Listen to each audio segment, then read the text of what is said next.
so long?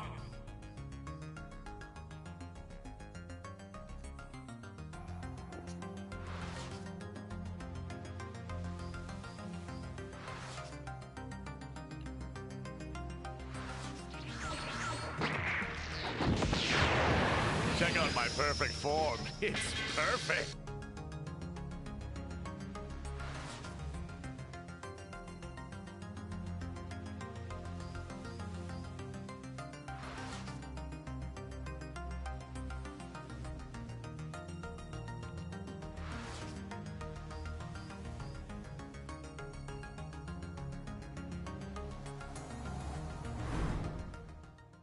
The Cell Games have officially begun. Now, if any of you should dare to step forward, I would like to kick things off. I'll go first. Well, well, I was hoping to save the best for last, Goku. But so be it. Come on!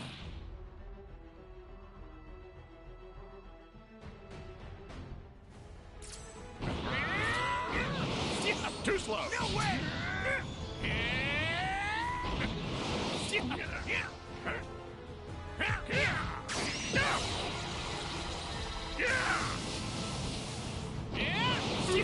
It's out!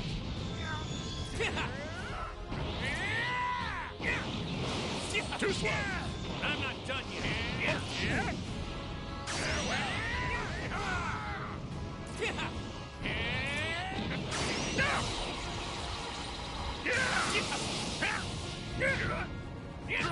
You fool! I'm not done yet.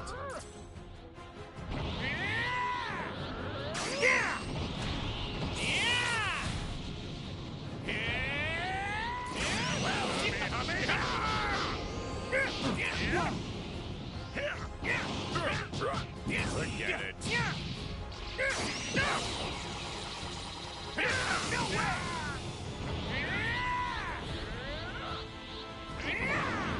What's Get really? ready.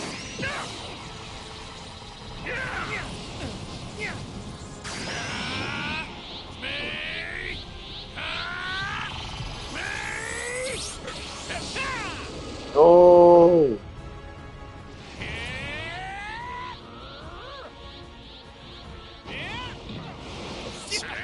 Jesus. You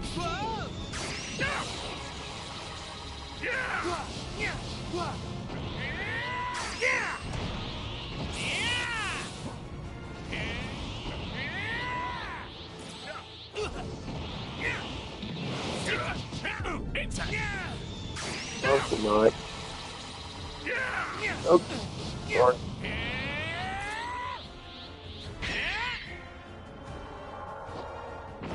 I give up. I Oh. fought as hard as I could, but it's pretty clear there's no way I can beat you. So that's it for me.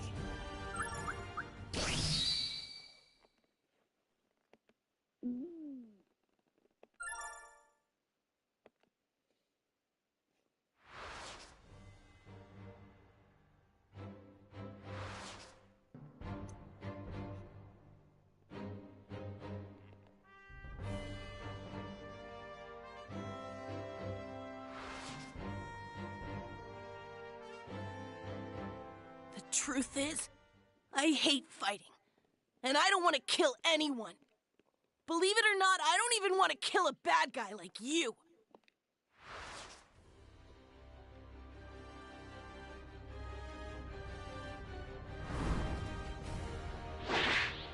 Now, my precious little babies. See those 7 spectators up there? Kill them all! Oh, and do have fun. Guys, keep your guard up! These things are way stronger than they look! Damn it all! I'm sorry, guys. I messed up. I didn't think things would end up like this.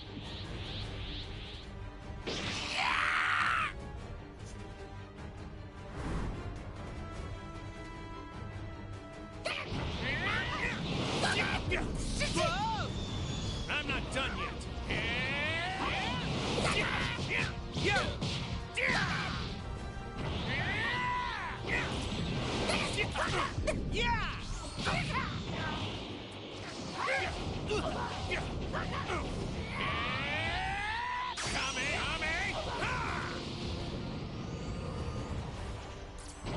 Oh, there you are.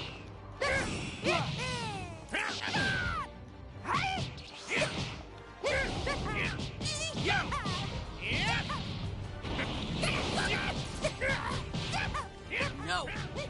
Stop it! I'm telling you to stop! All right, Cell Juniors, playtime's over. Do as Daddy says and kill them all. Right now. No way!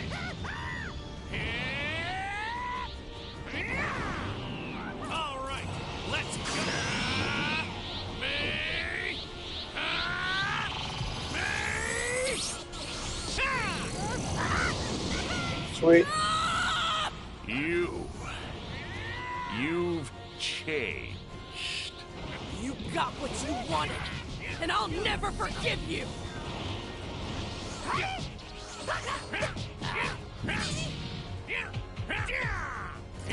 No way!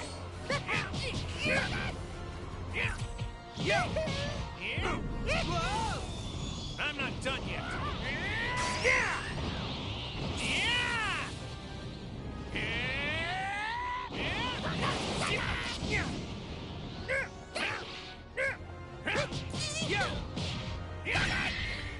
Oh yeah. You brought this on yourself, Cell. Now you're finally gonna pay for all the suffering you've caused.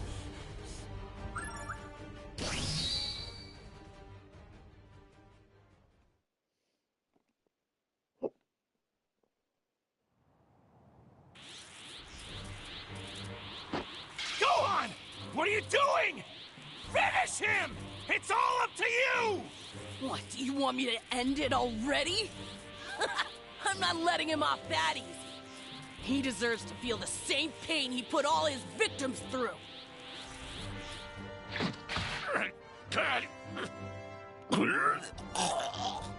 Am I seeing things, or did he just puke up 18? You son of a... Huh? In a few moments, I'll blow myself to bits. I might die, but then so will all of you. This planet will explode in a burst of flame. If you lay a finger on me, boom! Bye-bye, Earth. No sense in wasting your last few seconds while you got 'em.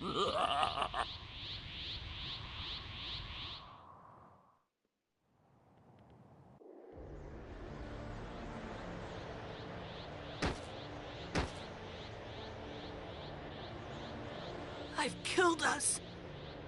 It's all my fault. I could have finished him, but I didn't.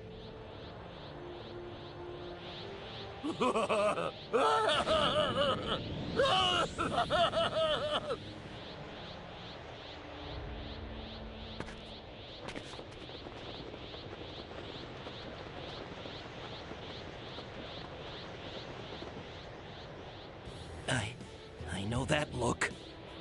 Sorry, I've thought this over, guys. Well, any way you slice it, there's only one way to save Earth.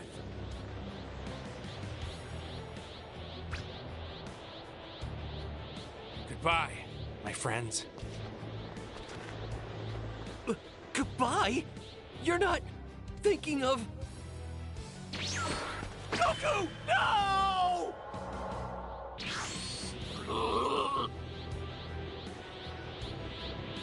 You did good today, Gohan. Made me proud. Dad? What are you... Tell your mom I'm sorry. I'm not gonna make it home this time.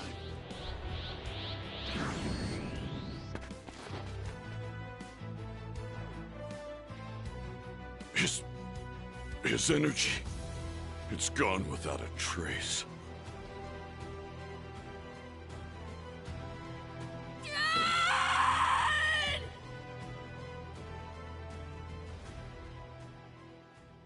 Dad! What? What is wrong with you? You can't bring that guy here! Sorry, King Kai. I was kind of short on options.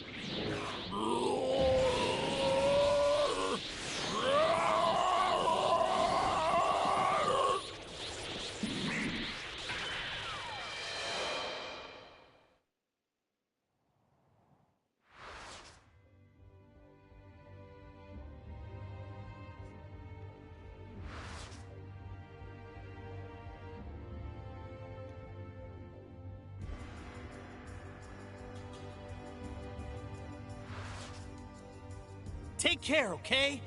Live your lives to the fullest, and I'll see you again when you're dead. Bye-bye!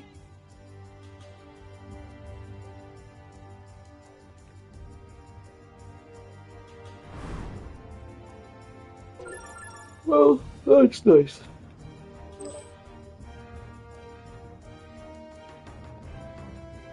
I'm curious if you can have anything else in the shop now.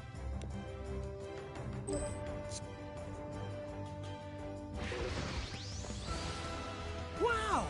Everybody's here! When he's like, drop something. Because I don't know what it is, but whenever something new like this comes out, it's drop something.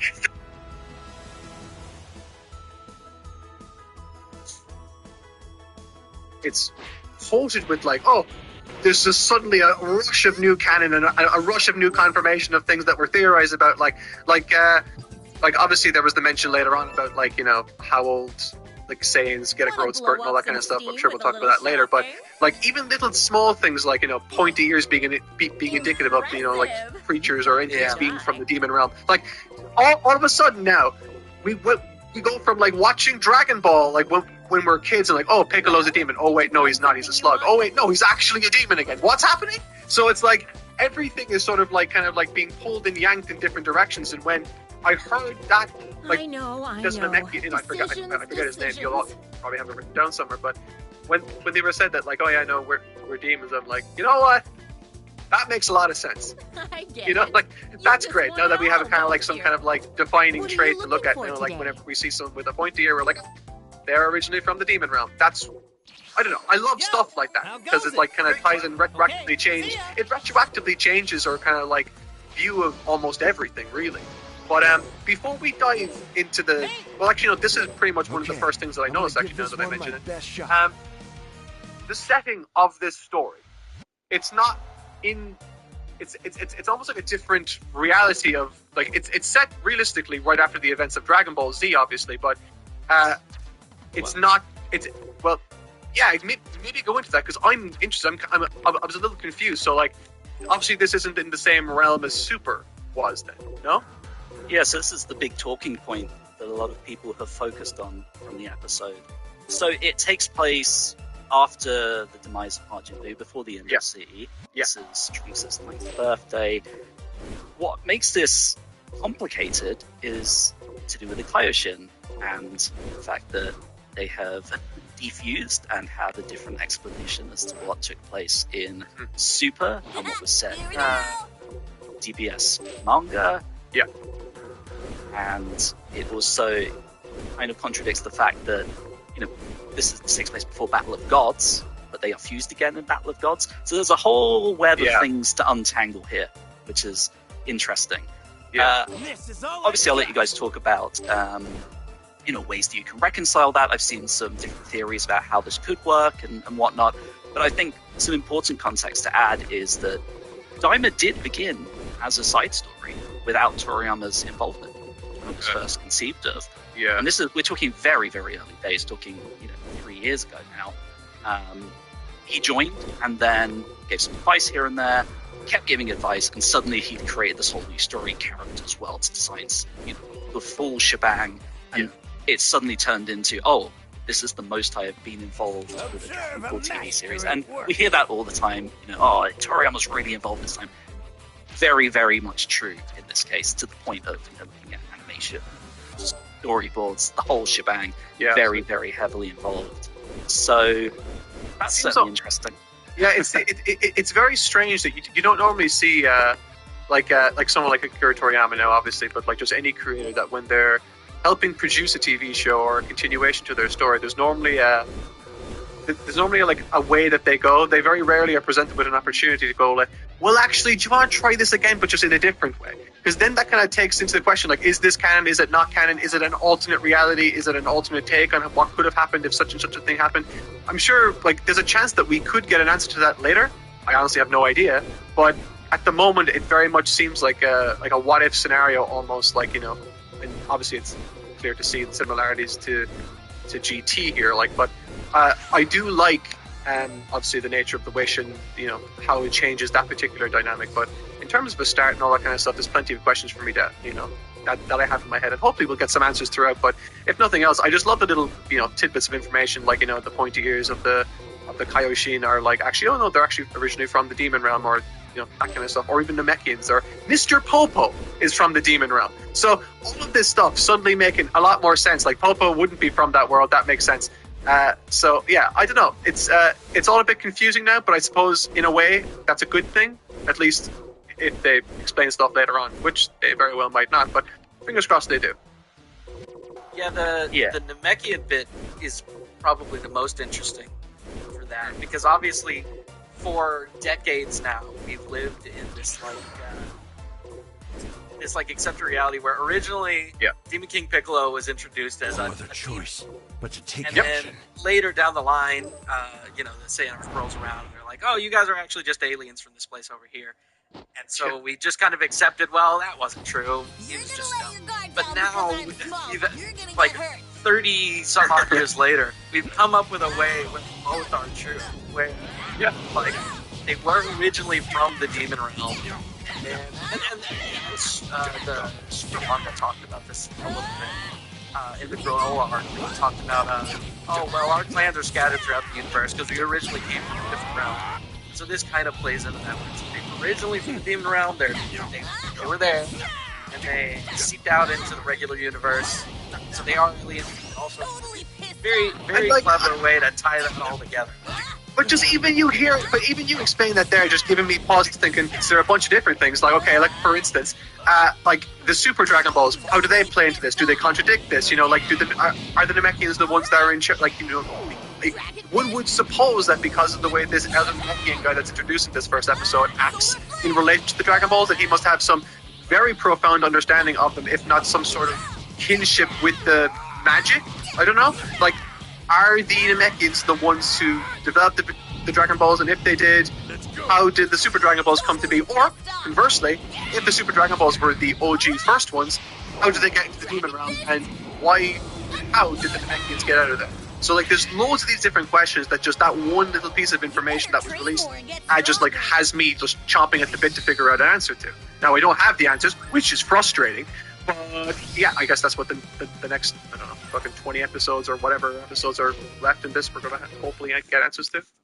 Yeah, I definitely... Do we have any indication of the episode count? Sorry. Not officially. We definitely... I think we will definitely be looking back on this series and trying to piece it together afterwards. It seems like it will be very difficult to do right now. But I think, speaking of Dragon Balls, this did drop some very interesting lore, which was the Dragon Balls in the Demon Realm, which are guarded by these things called Tamagami, which, for those who don't know, means Lord of the Balls, or Ball Lord. That's what they called me in high school.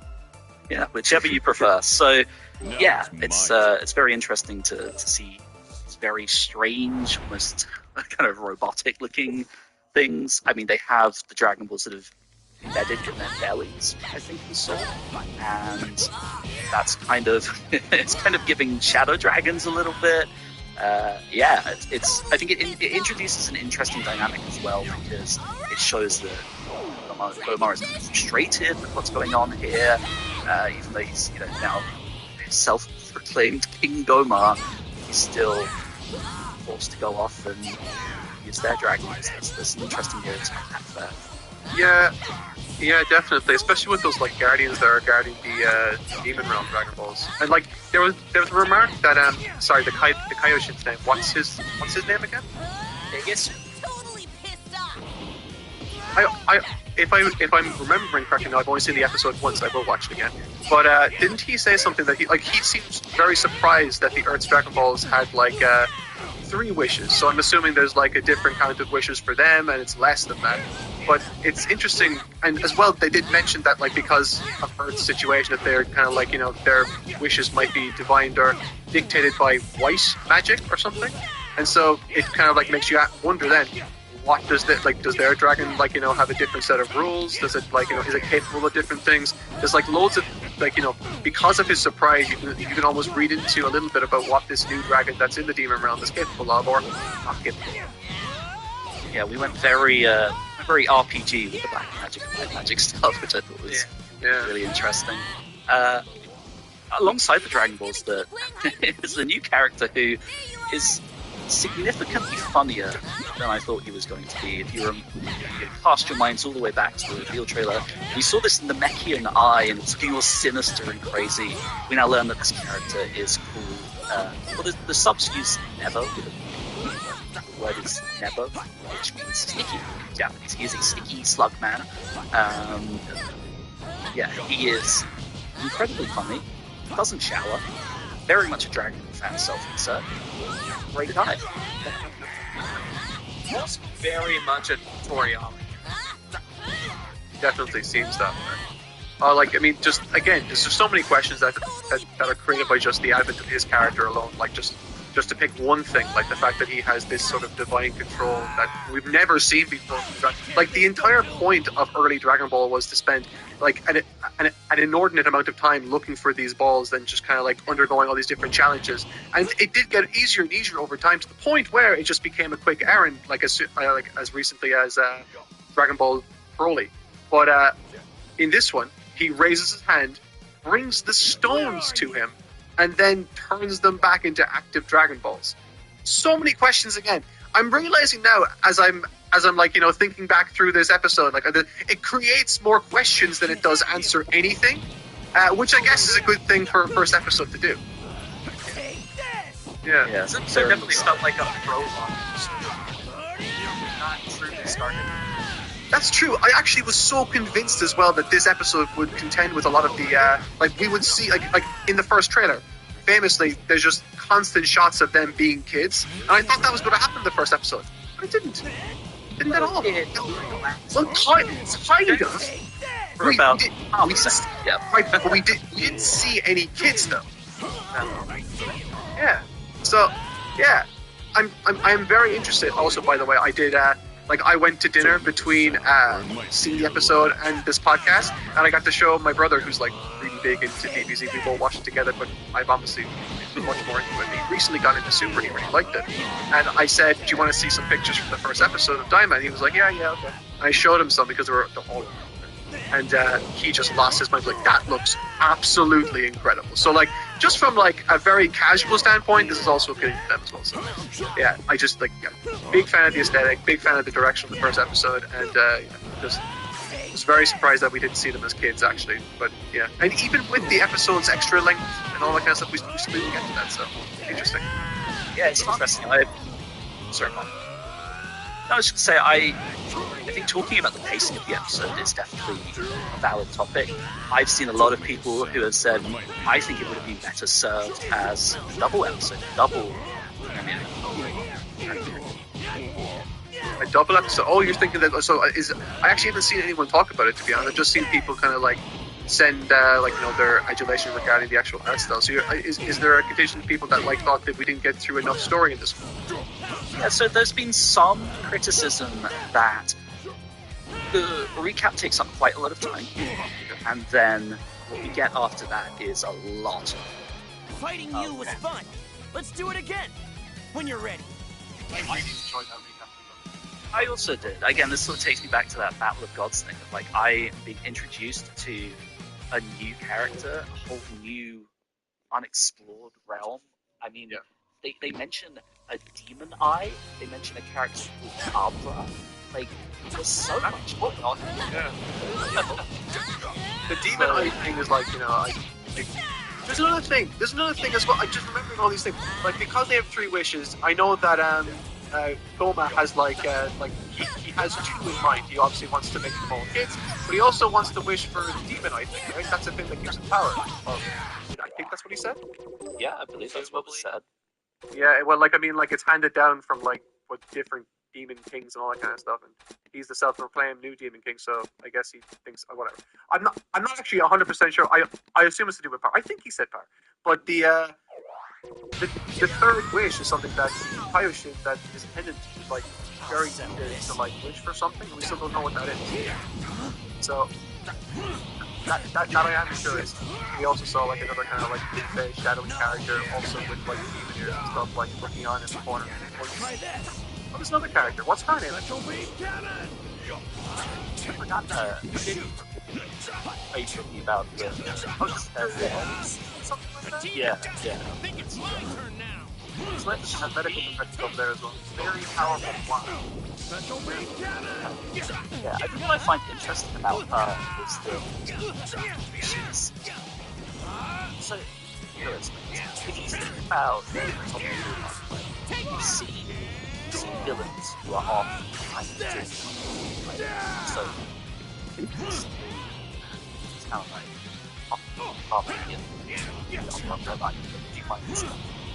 but he's kind of a chaos. I'll defeat you! That's a very good way to Dr. Arnson, she's off for an award. It's very defiant. She had very interesting personality. Take this! I thought she was. But more than that, again, this episode is like okay, so like they go and they leave the demon realm, which was a whole trip in and of itself that I want to talk about. But when they do leave, and the last small fish that out of context this is going to sound insane, but the last small fish that they actually encounter that gives them directions to like what is it, Universe 7, and then like was it Section 3 they were talking about? I don't. But she said, "Oh yeah, no, that direction's been really popular." Not suggesting that like okay, there's only like been a handful of people, but by the sounds of it, quite a few. We know of. We know of two already, which were obviously Bibidi and like Babidi and Dabura, but apparently this girl as well. I don't know why. Okay, let's do this thing!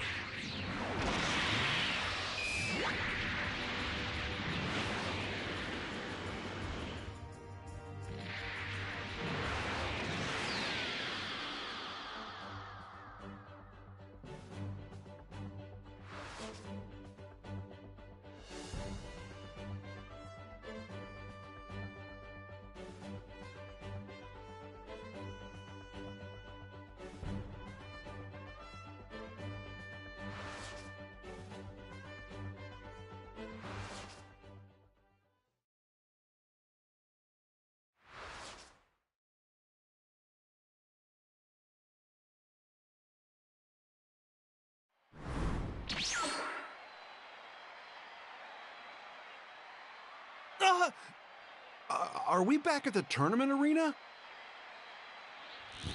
What's wrong with you?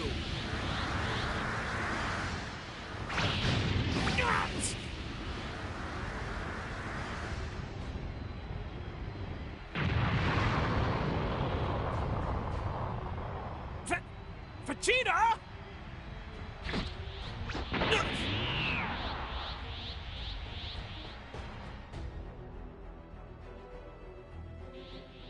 Vegeta, tell me it isn't true. You let Babidi's spell take control of you, didn't you? Because doing something like this would make me fight you. It's true, isn't it? If I hadn't gone to these lengths, we wouldn't be about to fight. I had one day, one measly day in which to beat you, and I wasn't going to waste it standing around on that ship. That was your reasoning? You killed countless innocents to try and repair your meaningless pride? Meaningless? What do you know of meaningless? I don't give a damn about Majin Buu. All I want is my fight with Kakarot. Here and now, I will emerge as the victor once and for all. There's no reason he ever should have bested me. He and I are both Saiyans. But I was royalty among our people. I was a prince, yet he prevailed. He even had the impudence to save my life before. And that is an indignity I cannot bear! Babidi! Move us to some place where there's no one else around! I'll give Vegeta the fight he wants, but not here! All right then. Guess you can fight somewhere else.